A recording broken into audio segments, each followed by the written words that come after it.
Imagine yourself standing on the edge of a dark, primeval forest in Germania or a windswept, mist-shrouded highland in Caledonia. The year is 100 AD, and the sun is dipping below a horizon that belongs to a people who want you dead.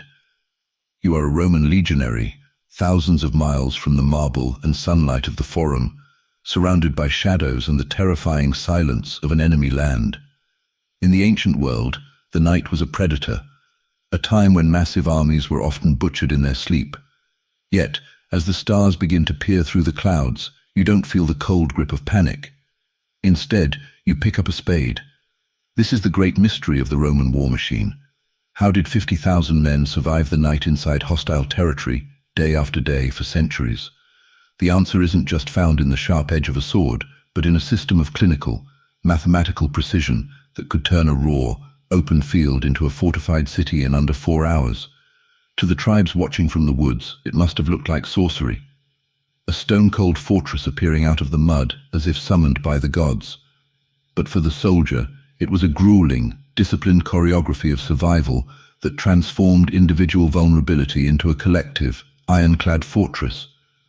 The world of the Roman Empire was a relentless machine forged from blood and sweat. At its peak, a Roman legion was more than just a group of soldiers. It was an entire city on the move. Imagine a moving wall of flesh, stretching up to 12 kilometers down a narrow road. A massive serpent of up to 30,000 living beings, including legionaries, cavalry, and thousands of pack animals. These men were the professional backbone of an empire that stretched over 10,000 kilometers, from the sands of the Sahara to the rain-swept borders of Britain. Each soldier was famously nicknamed Marius's mule because they carried their entire world on their backs. Up to 30 kilograms of weapons, armor, tools, and rations. They didn't just march, they engineered their way across continents. They walked 20 Roman miles a day, roughly 32 kilometers, in a rhythmic, silent pace designed to ensure they arrived neither too early nor too exhausted to work. They marched in total silence, so the enemy wouldn't hear them coming until the Roman serpent was already upon them. This was a society where military service was a prestigious, 25-year career, and the loyalty of the soldier shifted from the abstract idea of the Senate to the general who shared their hard bread and led them into the fray. If you're enjoying this journey into Roman history, make sure to subscribe to the channel and leave a comment below. The harsh reality of surviving in enemy lands was that the march was only the beginning of the day's labor. When the commander finally blew the horn to halt in the late afternoon, the soldiers' feet were raw and their shoulders were aching from 60-pound packs, but there was no rest. Before a single man could eat or sleep, they had to build the castra, the legendary Roman marching camp. This wasn't a disorganized huddle of tents. It was a standardized, fortified installation with a rectangular ditch, a rampart of earth, and a palisade of sharpened stakes. The secret to this instant city began hours earlier with the mensas, specialized surveyors who rode ahead of the main column. Using an instrument called a groma, they mapped out the camp with stakes and colored flags before the army even arrived. Because every Roman camp followed the exact same blueprint, every soldier knew exactly where his tent would be. A man could arrive in total darkness and still find his place without a word being spoken. But the fortification was only half the battle for survival. The other half was fighting the silent killer of ancient warfare, disease. While other ancient armies collapsed from dysentery and infection, caused by their own waste, the Romans treated sanitation as a tactical weapon. The mensas prioritized the placement of the latrines before the tents even went up, ensuring they were downhill, downwind and downstream from the water source. In permanent forts, they even built stone latrines with continuously flowing water to flush waste away. An engineering marvel that wouldn't be seen again for over 1,000 years. This institutional discipline kept the Roman soldier alive between battles, ensuring that when the sun rose, the army was strong enough to fight. The true horror and secrets of the Roman night lay in its brutal discipline. Sleep was not a right. It was a carefully managed resource. The night was divided into 4 watches, the Vigiliae, each lasting about 3 hours. Every man served a watch, and for those 3 hours, his eyes were the only thing standing between his brothers and a silent throat-cutting in the dark. The enforcement of this duty was absolute and terrifying. To ensure no guard drifted into a drowse, the officer of the watch used the tessera, a wooden tablet inscribed with the night's watchword. These tablets were passed from post to post. If one was missing, the investigation was immediate. If a soldier was found sleeping on guard duty, he was sentenced to the fustuarium. In this ritual, the soldier's own tentmates, the men he ate and bled with, were forced to beat him to death with wooden clubs. The logic was as cold as a mountain winter. A sleeping guard endangered every life in the camp, so the risk was collective and the punishment was shared. This terrifying reality meant that the Roman camp slept securely because the men on the perimeter were more afraid of their own centurions than they were of the enemy in the woods. The turning point of the Roman night often came just before dawn, when the physical walls of the camp were supplemented by the psychological preparation for battle. In the dead of night, the camp was eerily silent. Inside the leather tents, known as the Papilio, 8 men, a contubernium, huddled together for warmth. These tents, made of waterproofed calfskin, were heavy but nearly indestructible, keeping the men dry in the freezing rains of the north. While the world outside was pitch black, the soldiers were engaged in rhythmic, metallic rituals. The rasp of the whetstone against the iron blade of the gladius was a characteristic sound of the night before a battle. Every man checked his equipment. Every leather strap of his lorica segmentator armor, every rivet on his shield. This methodical work served a dual purpose. It ensured the gear wouldn't fail at the critical moment, and it quieted the mind that might otherwise spiral into fear.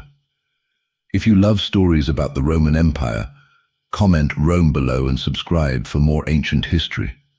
The transition from the safety of the camp to the chaos of combat began with the classum, the thunderous blast of the trumpet at first light. This signal didn't just wake the men, it transformed the city back into a machine. In under 2 hours, the tents were struck, the fires doused, and the sharpened stakes repacked. The soldiers ate a quick, high-energy meal of grain porridge pulse and drank their posca, a sour mixture of water and vinegar that killed bacteria and kept them hydrated. The historical consequence of this system was that a Roman army arrived at the battlefield rested, fed, and psychologically grounded. While their enemies might have spent the night shivering in the open or weakened by disease, the Roman soldier stood behind his scutum with the strength of a man who had slept behind walls. This was Rome's most important tactical weapon. They didn't just win battles through bravery. They out-engineered the darkness and ensured they were the last ones standing when the sun reached its zenith. As you look back on Roman history, it is easy to be dazzled by the marble of the Colosseum or the stories of great emperors. But the true legacy of Rome was built in the mud and the cold of these overnight camps. The Roman army didn't dominate the ancient world simply because they had better swords. They dominated because they solved the problem of human vulnerability. They understood that an army is only as strong as its weakest link. Whether that was a sleeping guard, a contaminated stream, or a broken spirit.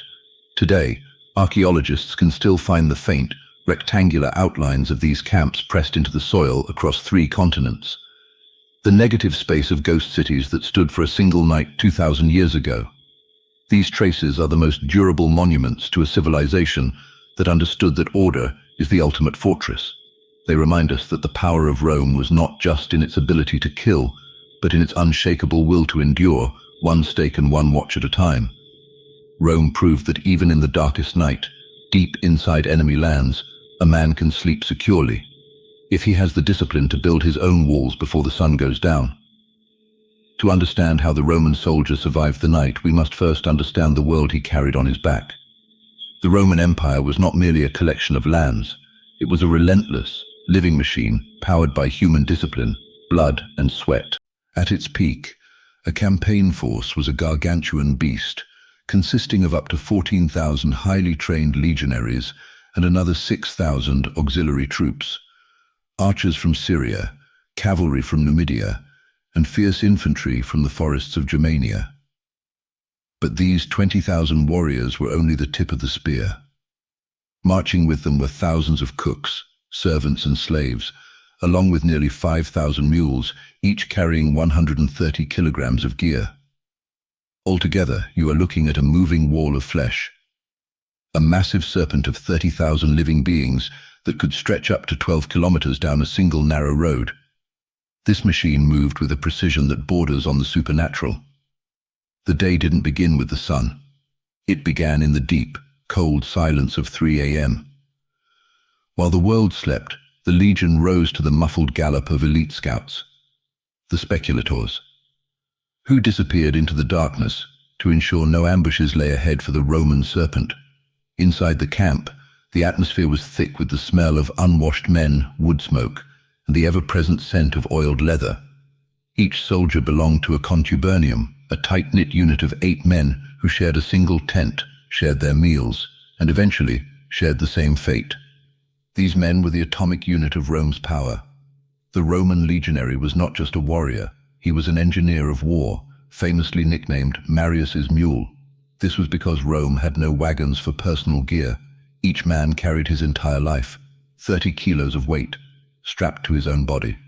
Imagine marching 32 kilometers a day through freezing mud or scorching sand while carrying a heavy scutum shield, javelins, a week's worth of raw grain, a cooking pot, a spade, and the sharpened stakes needed for the night's defense. They were builders as much as they were killers. The fuel for this machine was calculatingly simple. The foundation of the Roman military diet was wheat or frumentum, which made up 75% of their rations. Every day, the soldier received nearly 2 pounds of raw grain, which he had to grind himself using a heavy portable millstone. From this flour, they made pulse, a thick, salty porridge that the Greeks mocked as wallpaper paste, or a rock-hard, twice-baked biscuit called bisilatum that was so tough it often had to be soaked in water or wine just to be bitten. To wash it down, they drank posca, a sharp mixture of water and sour wine vinegar. While high-class Romans despised it, posca was a tactical masterpiece. The vinegar killed bacteria in unfamiliar water sources, acting as an ancient isotonic drink that kept the army from collapsing due to disease. But what truly bound these men together wasn't the food. It was the sacramentum, the sacred oath of loyalty. In a ritual filled with the blood of sacrifice, the recruit swore to obey the emperor without question, to never desert, and to value the glory of Rome above his own life. From that moment on, the soldier was no longer a civilian. He was Caesar, given to the gods, and his old life was dead. He now lived by a code where the fear of his own centurion's vine stick was often greater than his fear of the enemy's sword. This was a society that viewed its army not as a collection of individuals, but as a single invincible machine of destruction that carried the weight of an empire on its shoulders. If you're enjoying this journey into Roman history, make sure to subscribe to the channel and leave a comment below. While the fortifications of the Castra looked solid from the outside, the true struggle for survival inside the camp was often silent, microscopic, and psychological. For the Roman legionary, the nightmare didn't end when the sun went down. In many ways, it was just beginning. The first harsh reality was the sheer, grinding labor of survival. After marching 32 kilometers under a crushing 30 to 40 kilogram load, a soldier's body was a wreck of raw blisters and aching joints. Yet, there was no rest. Before he could sleep, he had to produce his own food from scratch. The Roman high command didn't hand out loaves of bread. They distributed raw, unprocessed wheat known as frumentum. Each 8-man tent group, the contubernium, carried its own heavy stone hand mill. In the flickering light of a small campfire, exhausted men had to spend their precious resting hours grinding grain into flour to make a thick, salty porridge called pulse or the rock-hard basilatum biscuits. These biscuits were baked twice until they were as hard as stone, often requiring the soldiers to soak them in water or sour wine just to avoid breaking their teeth. To wash it down, they drank posca, a sharp, bitter mixture of water and vinegar. It wasn't a choice. It was a tactical necessity. The vinegar killed the bacteria and parasites lurking in unfamiliar water sources, acting as an ancient antiseptic that kept the army from collapsing due to intestinal disease. But the most dangerous enemy wasn't in the woods. It was human waste. In the ancient world, more soldiers died from their own filth than from enemy javelins. Rome's hidden truth of survival was its obsession with sanitation. Before the first tent was even pitched, specialized surveyors called mensas dictated the exact placement of the latrines. They followed a strict, clinical logic. Latrines were always placed at the lowest elevation, downwind, and downstream from the camp's water source. This systematic plumbing, the diversion of nearby streams to continuously flush waste away, was the unsung foundation of Roman power. While other ancient armies rotted away from dysentery and typhoid within weeks, the Roman legionary stayed healthy enough to fight because his commanders treated the latrine trench as a weapon of war. The psychological reality of the night was even more brutal. The Roman night was a time of total, hushed discipline, divided into 4 watches known as the Vigiliae. Every soldier served a watch, and for 3 hours, his eyes were the only thing standing between his brothers and a silent death in the dark. To ensure no one faltered, they used a system of tessera tablets passed from post to post. If a tablet was missing, an investigation was immediate. Falling asleep on duty was not a mistake. It was a capital offense that triggered the fustuarium. In a display of terrifying collective accountability, the sleeping guard was not executed by a stranger, but beaten to death with clubs by his own tent mates, the very men he ate and slept with every day. This ritual of shared blood ensured that the men on the perimeter were more terrified of their own centurions than the barbarians in the forest. Finally, there was the merciless environment. In the frozen north, the legionaries' iconic iron armor, the lorica segmentata, became a liability. Iron conducts heat away from the body 25 times faster than wool, meaning that in a Gallic or British winter, a soldier's own protection could lead to hypothermia within hours. Soldiers were often reduced to begging their families back home to send them socks, underpants, and enclosed boots to prevent their feet from rotting in the damp cold. Inside their cramped leather tents, 8 men huddled together, using their combined body heat to survive temperatures that would have killed a man alone. Survival wasn't a hero's journey. It was a cold, calculated, and often terrifyingly brutal daily routine. As the deep, oppressive silence of the night settles over the camp, the true turning point of survival begins. It isn't found in a sudden explosion of violence, but in the methodical, cold-blooded preparation for what comes next. While the enemy tribes outside the walls might spend the night in erratic revelry or shivering in the dark, the Roman soldier is engaged in a meticulous ritual. Inside the leather tents, the atmosphere is heavy with a kind of organized anxiety. This is the hour of the whetstone, where the rhythmic, metallic rasp of iron against stone echoes through the rows, a sound that ancient sources describe as the characteristic heartbeat of a camp preparing for war. Every man runs his fingers over the edge of his gladius, knowing that a dull blade in the morning could mean his death in the afternoon. This isn't just maintenance, it is a psychological grounding. The soldier occupies his hands to quiet a mind that might otherwise spiral into terror. He checks every iron plate of his lorica segmentata, testing every leather strap and rivet, because he understands that his life depends on the quality of his equipment. In the flickering light of small fires, some soldiers reach for personal amulets or clay figurines of protective deities, while others use the final hours to write letters home or draft their wills.